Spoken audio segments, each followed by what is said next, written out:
백지연 아나운서 혹시 아십니까? 예전 MBC 앵커셨던 백지연 아나운서가 있죠. 백지연 아나운서의 자기 설득 파워라는 책이 있습니다. 백지연 아나운서의 자기 설득 파워라는 자기 개발서 책이 있는데요. 거기에 이런 말이 있습니다. 근심은 미래에 일어나지도 않은 일에 대한 걱정이고, 희망은 미래에 일어나지 않을 수도 있는 일에 대한 기대이다라는 말이 있어요. 근심과 희망이 미래에 일어나지 않은 일에 대한 상황은 똑같지만, 근심은 그 일에 대해서 걱정하는 것이고, 희망은 그 일에 대해서 기대하는 것이 바로 차이라는 거죠. 그러면서 하는 말이, 우리의 삶에는 근심에 휩싸이는 때가 있고 어떻게 해야 할지 몰라서 안절부절 떨 때가 적지 않다는 거죠. 하지만 내가 근심한다고 해서 나아지는 것이 아무것도 없으니 미래에 대해서 걱정하는 것이 아니라 미래에 대해서 일어나지 않을 일에 대해서 기대하며 사는 것이 어떻겠냐, 내 스스로 설득하며 살라는 거예요.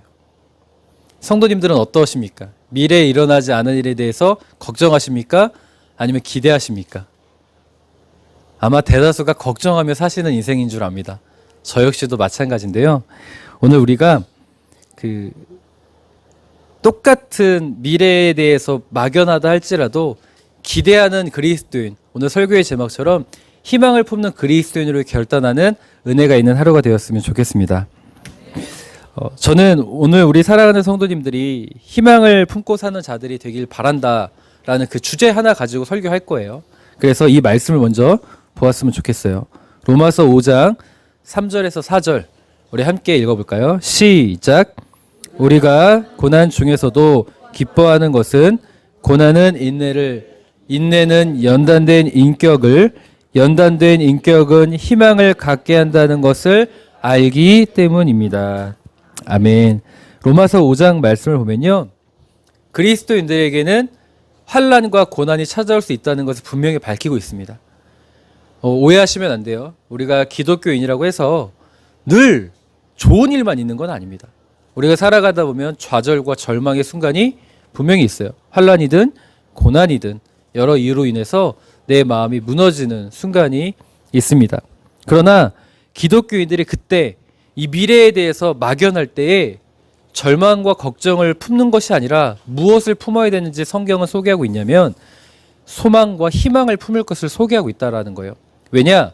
왜 우리가 기뻐해야 되냐면 고난 가운데서도 고난을 통해서 우리는 무엇을 배우기 때문에?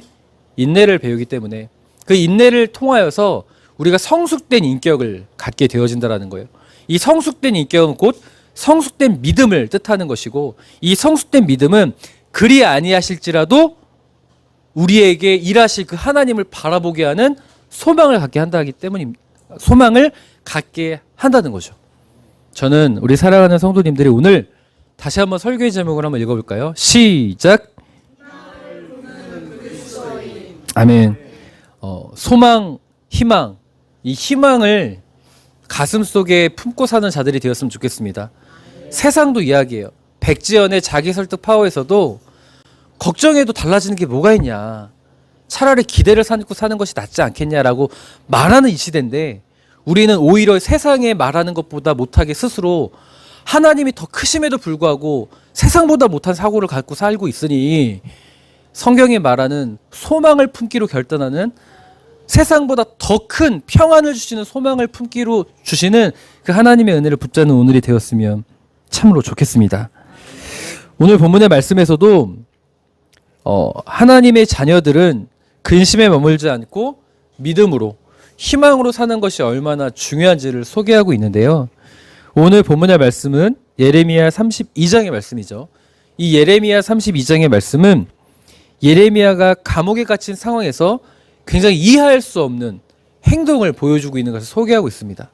그 어떤 것을, 상식적으로 이해할 수 없는 행동이 어떤 것이었냐면요, 예레미야 32장 9절 우리 함께 읽겠습니다. 시작.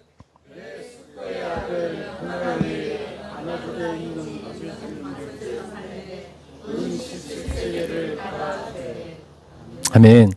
감옥에 갇힌 예레미야가 상식적이지 않은 행동을 했다는 것이 무엇을 소개하고 있냐면, 친척 하나멜의 아나돗에 있는 밭을 샀다라는 거예요.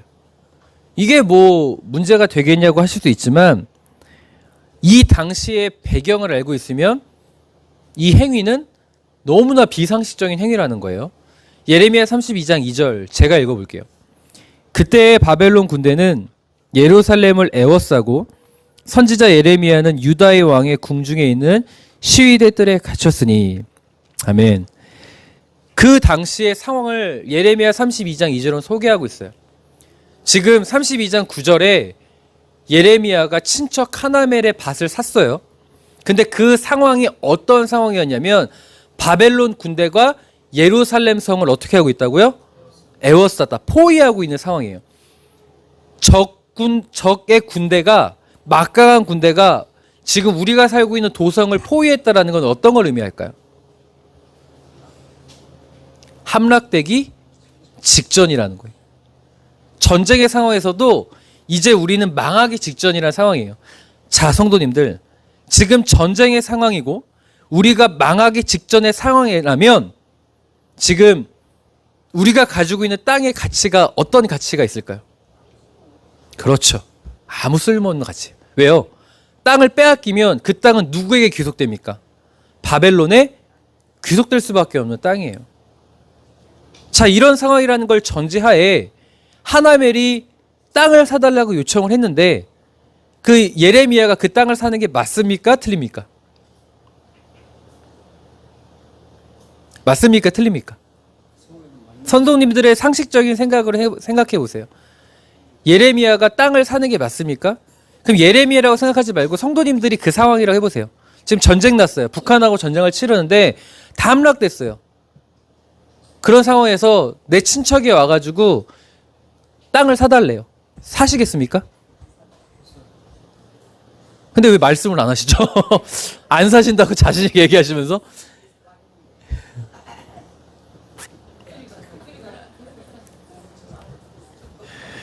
더욱이 지금 이것을 산 상황이 은 17세계를 주고 샀대요. 값을 매겼는데 이 은 17세계는요 큰 금액이 아니에요. 저울로 은 17세계를 달면요 우리나 지금 그 도량으로 200g 정도 된다고 합니다. 약 200g. 은 200g이면 땅을 사는데 성도님들 땅을 사는데 은 200g으로 땅을 살 수 있습니까? 그럼 이거 뭘 의미할까요? 땅값 자체가 그러니까 필요 없는 땅이라는 거예요. 그냥 빨리 그냥 내가 지금 뭐 하나라도 사 먹으려고 전쟁 가운데 어떻게든 돈을 많이 하려고 그냥 헐값에 다 하는 거예요. 또 여기서 뭐 투자자들 뭐 사업가들 입장에서 아니 그래도 희망이 있고 이렇게 하니까 사는 것이 맞습니다 할 수 있지만 지금 이 순간에는 말이 안 되는 상황이에요. 더욱이 바벨론이라는 당시 제가 이제 뭐 오후 예배 시간, 오후 양육 시간부터 이제 어성경을 하겠지만 바벨론에게 이 나라가 망합니다. 100% 망해요. 100% 뺏겼어요. 그 땅은 다 바벨론 땅이 됐어요. 예레미야가 그걸 모를까요? 선지자인데요. 그런데 그 땅을 산다는 게 말이 되겠습니까?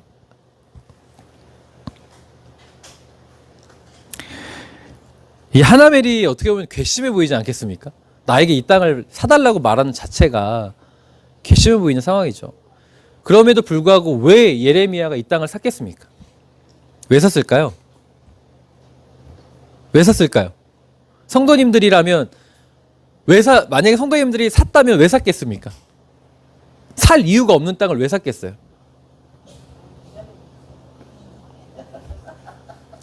성경은 이렇게 소개하고 있어요. 7절 함께 읽죠. 시작.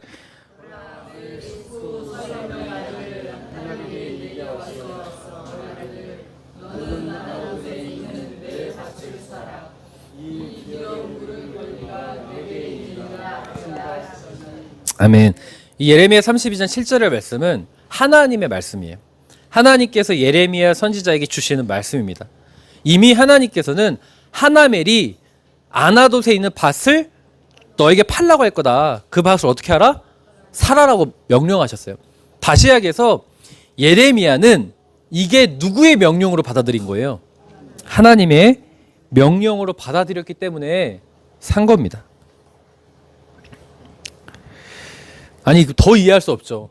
하나님은 지금 망하는 상황인데 왜 예레미야에게 이 밭을 사라고 하신 겁니까, 그러면? 그 하나님의 뜻을 더 이해할 수가 없지 않겠습니까? 도대체 하나님의 뜻은 무엇이길래 왜 도대체 이 땅을 사라고 하시겠습니까? 하나님이 바보입니까? 하나님 비상식적이십니까? 왜일까요? 그럼 바꿔서 한번 생각해 보겠습니다. 성도님들, 하나님의 생각은 옳습니까? 틀립니까? 옳아요? 자, 그러면 북한과 우리나라가 전쟁을 치렀어요. 다 뺏겼어요. 근데 하나님께서 조수집사님한테 그 땅을 사래요. 이게 하나님의 뜻이래요. 순종하시겠습니까? 내가 지금 가진 돈이 예레미야는 은 17세겔밖에 없었어요. 이거 주면 나 먹고 살 돈이 없어요. 순종하시겠습니까? 아멘. 네. 이 땅을 사면 아무 쓸모없는 땅이고 오히려 그 땅을 사주면 그 사람은 당장 뭐라도 가족들이랑 사 먹을 수 있는데 내가 이 땅을 사면 난 가족들하고 아무것도 못 먹어요. 순종합니까?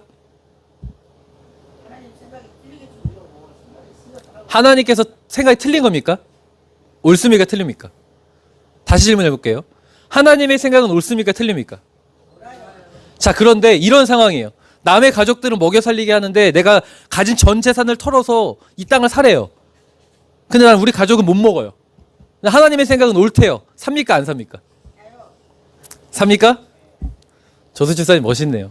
다른 분들은요? 삽니까? 안 삽니까?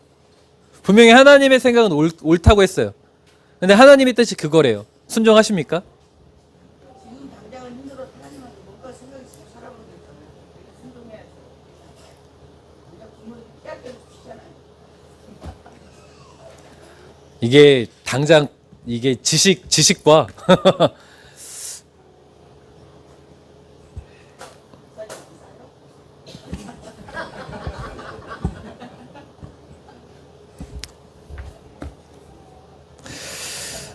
이사야 55장 9절에 이런 말씀이 있습니다. 우리 한번 읽어볼까요? 시작.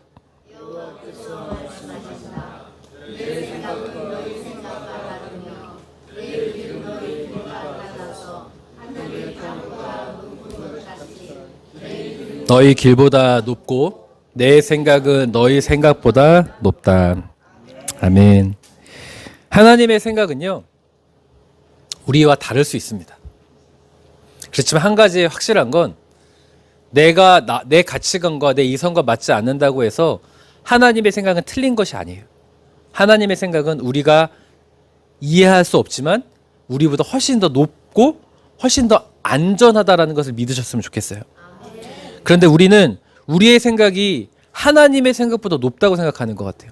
내 상식 밖이라면 하나님의 생각은 옳다고 말하면서 결국에는 불순종의 자리로 갈 때가 훨씬 더 많습니다. 정말 성경에서 하나님의 역사를 보았던 사람들을 보면 일맥상통하게 소개하고 있는 게 있어요. 여호수아, 제가 지난주에 말씀드렸죠. 강하고 담대하라라는 것을 내 스스로 다독이는 말씀을 받아들인 것이 아니라 하나님께서 먼저 여호수아 1장 3절에 모세의 언약을 다시 상기시키셨어요. 여호수아가 붙잡은 것은 하나님의 말씀, 약속의 말씀이었어요. 하나님의 생각은 더 높다라는 그 하나님의 약속의 말씀.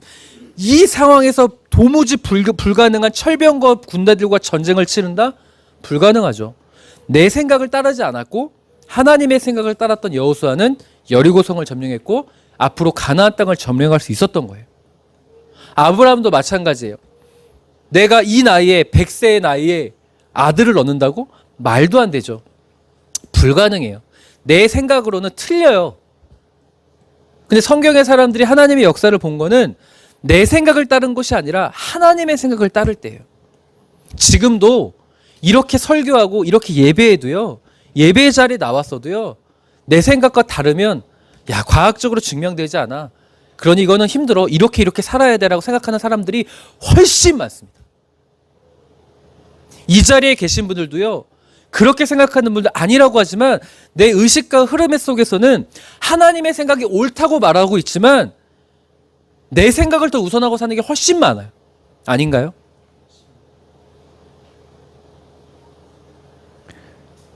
그런데 예레미야는요, 그렇지 않았어요. 예레미야가 경제적인 관념이 없는 사람입니까? 예레미야가 정치적인 판단을 못하는 사람일까요? 저는 그렇게 생각하지 않아요. 예레미야가 했던 예언은 딱 한 가지예요. 끊임없이 하나님이 심판하시지만 구원하신다라는 이 주제를 가지고 끊임없이 예언했는데 한 가지만 얘기했어요. 뭘 얘기했냐면 너희들은 바벨론에게 망한다. 이것만 얘기했어요. 그러면 누구보다도 바벨론에게 망할 것을 잘 알았던 사람이 누구예요? 예레미야예요. 거짓 선지자들이 일어나서 예레미야 20장 같은 19장 20장 보면요.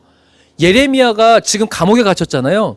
많은 사람들이 예레미야를 시기합니다. 그리고 예레미야 예언은 잘못됐다고 말하고 거짓 선지자들이 나타나서 뭐라고 얘기하냐면 우리는 바벨론에게 망하지 않고 하나님께서 우리에게 복 줄 거라고 얘기해요. 그 이야기가 더 달콤하죠. 사람들이 거짓 선지자들에게 환호했습니다. 성도님들 때론 듣기 싫은 소리여도요. 그게 하나님의 생각일 수도 있어요. 그것을 따를 수 있는 믿음의 용기가 우리 사랑하는 성도님들이 있었으면 좋겠습니다. 내가 편하고 내가 듣기 좋고 내가 복 받는 거 성경은 그게 잘못됐다고 말할 수 있어요. 하나님께서 하나님의 뜻이 있어서 지금 내가 고난의 길을 가고 있고 내가 어려운 길을 가고 있는데 그래도 순종할 수 있겠느냐라고 물으실 때 예레미야처럼 하나님의 생각은 내 생각보다 높다라고 따를 수 있는 믿음의 용기가 우리 사랑하는 성도님들의 있기를 주님의 이름으로 간절히 축원드리겠습니다. 예레미야는 정치적인 관념이 없는 사람이 아니라 누구보다 뛰어난 사람이고 경제적인 관념도 뛰어났을 거라고 저는 확신합니다. 굉장히 이성적이었던 사람이기 때문이에요. 그럼에도 불구하고 자신의 이해와 상식적 판단을 가지고 하나님을 믿은 게 아니에요. 하나님의 생각은 옳다라고 말하면서 여전히 내 판단과 내 이성을 쫓아서 살았던 사람과 다르게 정말로 하나님의 생각이 높다면 그 약속의 말씀을 붙잡고 하나님의 생각이 높다고 따랐던 사람이 예레미야였던 겁니다. 그래서 그 밭을 산 거예요. 바보죠. 전쟁터에 밭을 산다는 게 말이 됩니까? 바벨론에게 망한다는 걸 알고 있는데 더욱이 은17은 세겔은 자기가 가지고 있던 전 재산이라고 한다면 바보죠. 내 가족을 굶어서 오면서 남을 살리는 사람을 보면은 대단하다고 하지만 야, 저 사람 진짜 어떻게 저렇게 살 수 있다고 하지만 바보라고 생각해요. 말은 안 하지만 난 그렇게 안 사니까. 아닌가요? 선교사님들 보면서 대단하다고 하지만 아유, 나는 그렇게 못 살아요. 말은 안 하지만 그게 바보의 삶이라고 나는 스스로 생각하고 있거든요.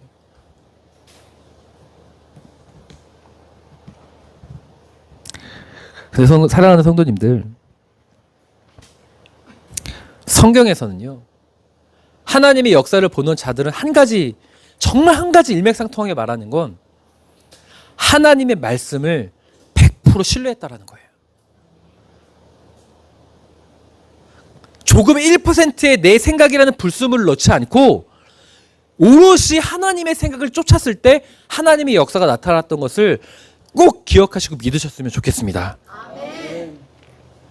그럼 다시 질문해 볼게요. 그럼 성도님들, 왜 하나님께서는 예레미야에게 땅을 사라고 하셨을까요? 이 망하는 상황에서 왜 사라고 하셨을까요? 그 땅을 하나님께서 이스라엘 백성에게 미리 다 주신 땅이기 때문에. 정답입니다. 하나님은요, 창조주시죠. 그 모든 소유가 누구 손 안에 있는 거예요? 그럼 뭐예요? 이 뜻이 뭐예요?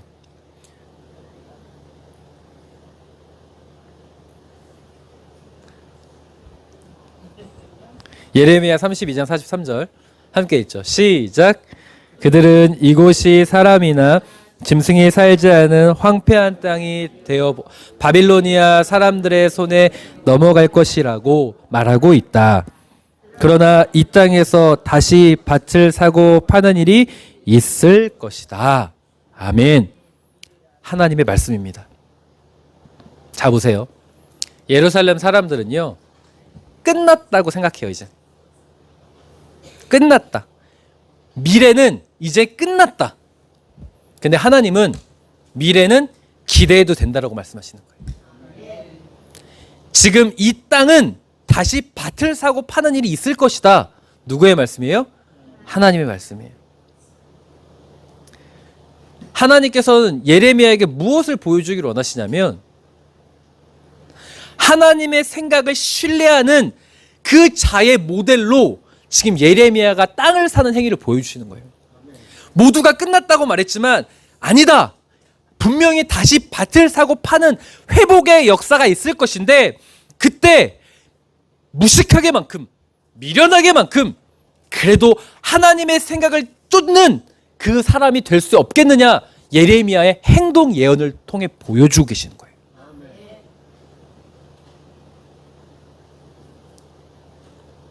사람들은 예레미야를 조롱했습니다. 더욱이 이 이나돗이 어떤 땅이시 아나돗이 왜 하나님께서 아나돗을 끊임없이 반복하는지 아십니까? 예레미야 11장 23절 제가 읽어볼게요. 남는 자가 없으리라 내가 아나돗 사람에게 재앙을 내리리니 곧 그들을 벌할 해니라. 아멘. 이 아나돗을 샀는데요. 이 아나돗은요.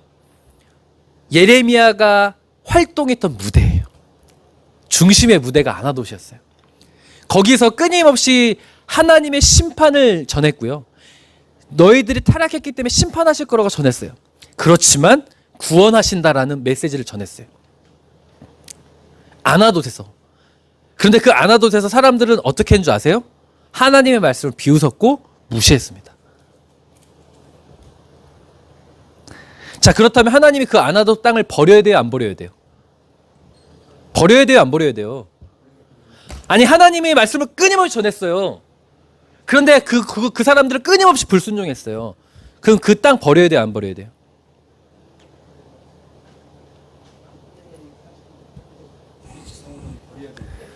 아, 또 이게 성도님들의 와닿게 적용을 시켜드려야 되겠군요.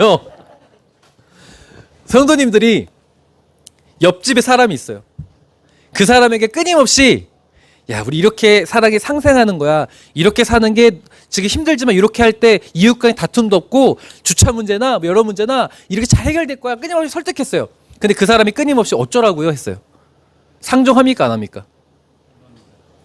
상종합니까 안 합니까? 안 하죠. 딱 그 상황인 거예요. 아나돗에서 끊임없이 희망을 전했는데 하나님의 회복을 전했고 그러니까 돌아오라고 외쳤는데 안 돌아와요. 상종합니까 안 합니까? 그 땅 버려야 될 거 아니에요. 아닌가요? 왜 이렇게 냉정하지 못하세요?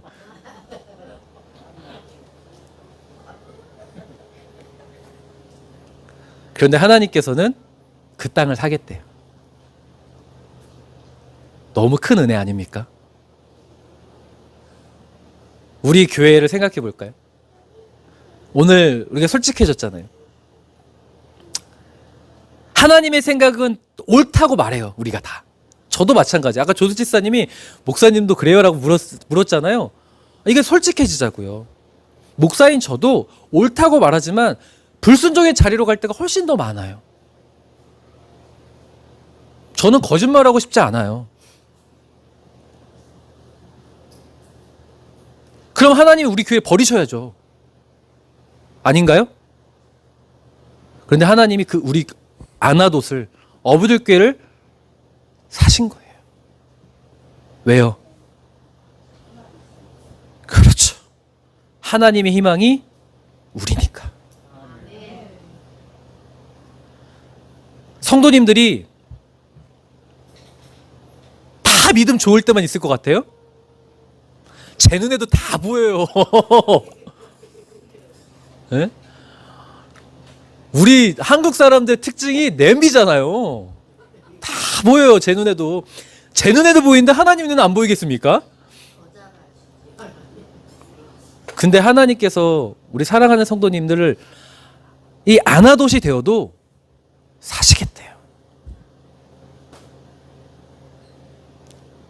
그걸 예레미야를 통해서 보여주시는 거예요. 그리고 뭘 보여주시기 원하냐면 하나님의 생각은 높으니 그 밭을 사는 나를 신뢰하라는 거예요.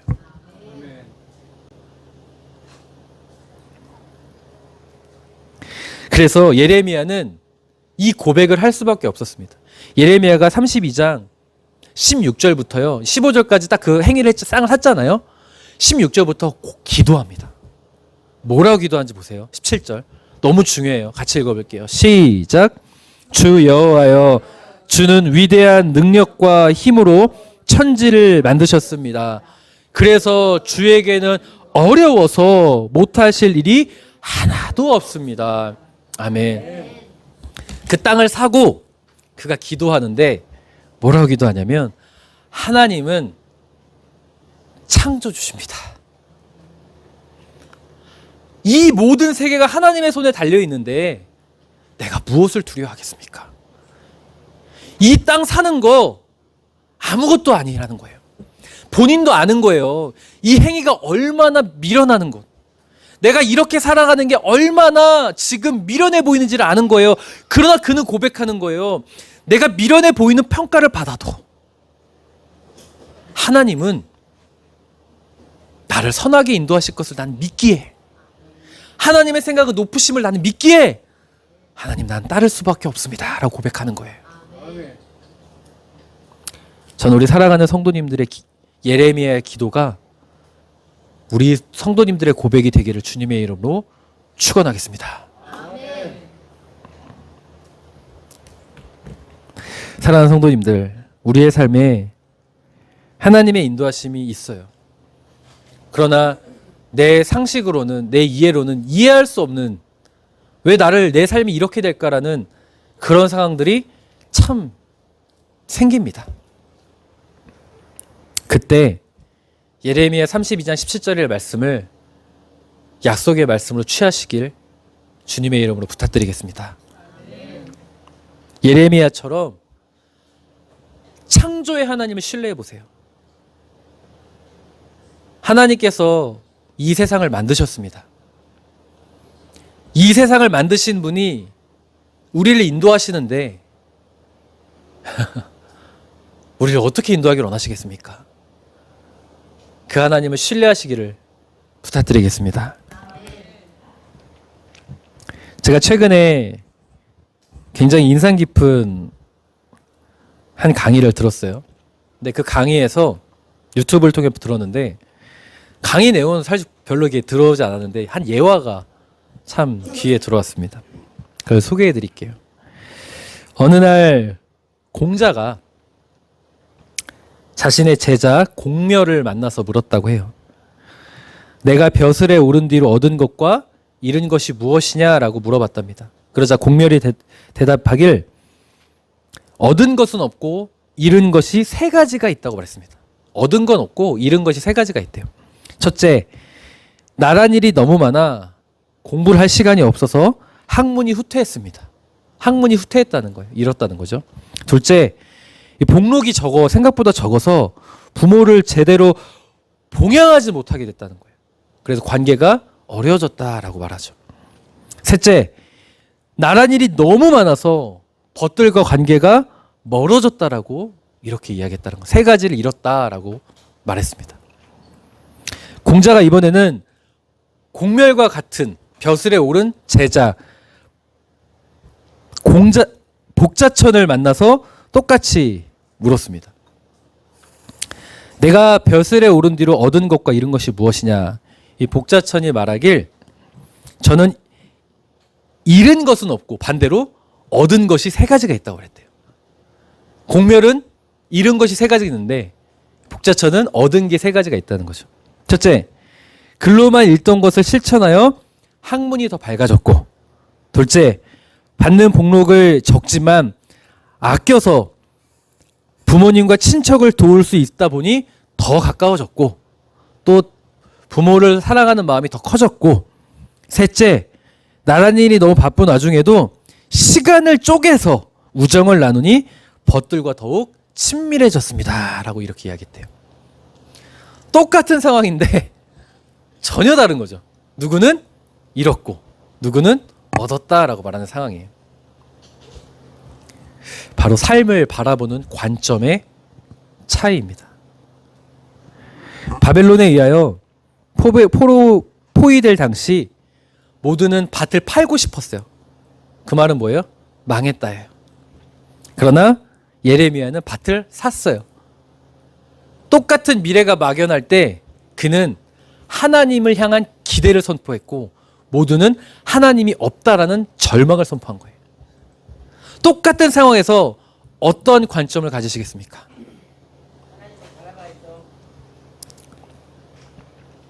저는 우리 사랑하는 성도님들이 예레미야가 되었으면 좋겠어요.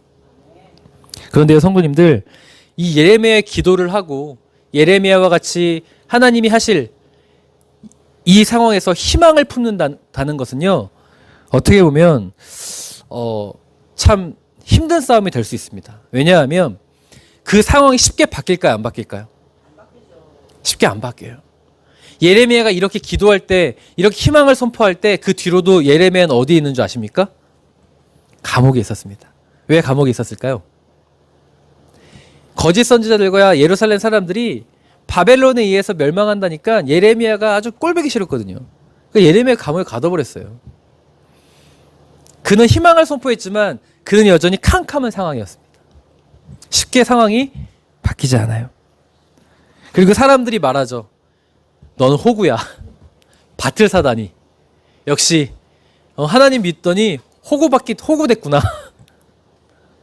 하나님 믿는다고 전혀 달라지지 않아. 야, 감옥에 갇혔고 기도해도 상황은 달라지지 않아. 주변에서 조롱을 들어야 돼요. 주변에서 조롱만 듣습니까? 내 스스로도 무너지는 조롱이 스스로 들릴걸요? 야, 하나님께 기도했는데 와, 진짜 아직까지 감옥이라고? 아직까지 이렇다고? 내 스스로와의 싸움도 해야 됩니다.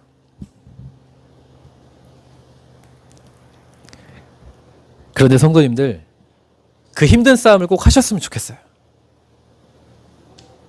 주변의 평가뿐만 아니라 가장 나를 괴롭게 하는 건 내 스스로와의 싸움이거든요.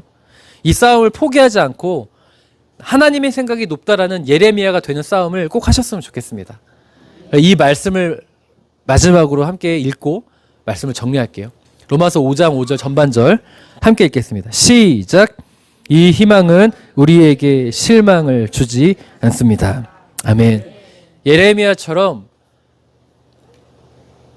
이 상황에서 나는 하나님 밭을 사는, 하나님께 희망을 두는 이 행위, 이 노력을 한다면 하나님은 우리에게 실망을 주지 않으실 줄 믿습니다. 물론 힘든 싸움일 거고 오랜 시간이 걸릴 수도 있지만 성경은 일맥상통하게 하나님의 생각이 높음을 인정하고 하나님을 신뢰하는 자들에겐 하나님의 은혜와 역사가 있다는 걸 소개하고 있습니다. 그 하나님의 약속의 말씀을 붙잡고 오늘도 힘들고 어려운 순간이지만 절망을 선포하는 것이 아니라, 절망을 품는 것이 아니라, 걱정을 품는 것이 아니라 희망을 품는 예레미야가 우리 사랑하는 성도님 되시길 주님의 이름으로 간절히 축원하겠습니다. 기도하겠습니다.